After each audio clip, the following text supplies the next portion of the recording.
Coming in at number 5, 2007, Game 3, the Hayne plane or train, whatever he was at the time. Either way, he had a starring debut.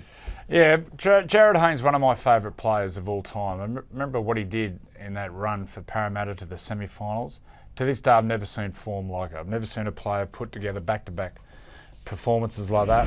And in Origin, if you ever look through those sort of late 2000s, early 2010, any of the highlights revolve around Hayne. This one for me was a big one where he charged Brent Tate's kick down and then kicked for himself and scored.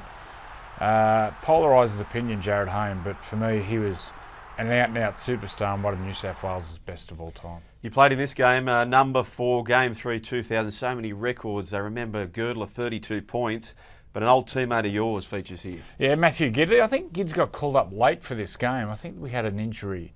And he actually trained that morning with the Knights and had a real heavy weight session. Then turned up and scored 2 tries. This try stands out because it was just hot potato, offloads, inside-outside passes. I think I handled twice in the lead up to this.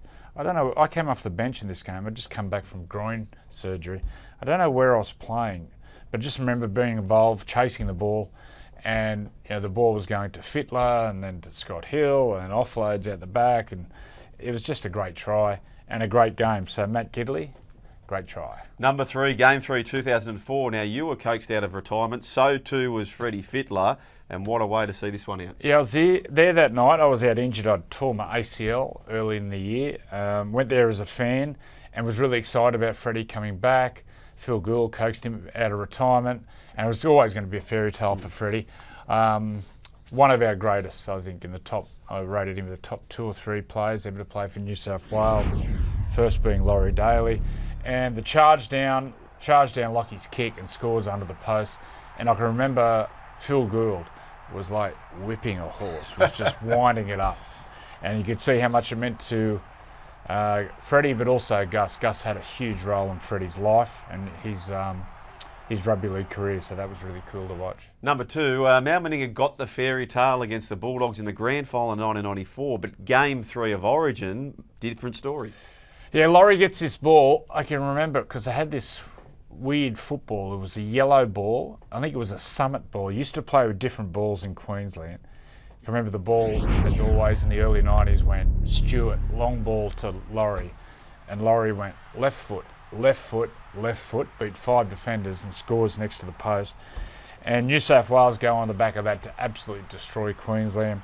I rate Laurie Daly as New South Wales' greatest ever player, and this try was one of the great individual efforts which broke Queensland that game.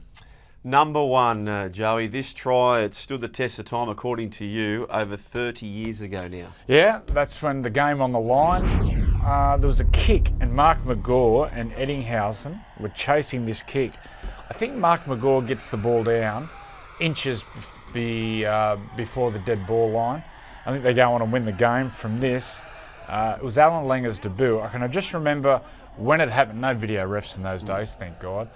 But I remember Mark McGaw getting it, and Mick Stone was standing around, and just as he was about to award the penalty, it flashes to Wayne Bennett in the crowd. Yeah. And Wayne Bennett's the coach, and you could see his lips, he's like, oh no, and I was like at home going, oh yes!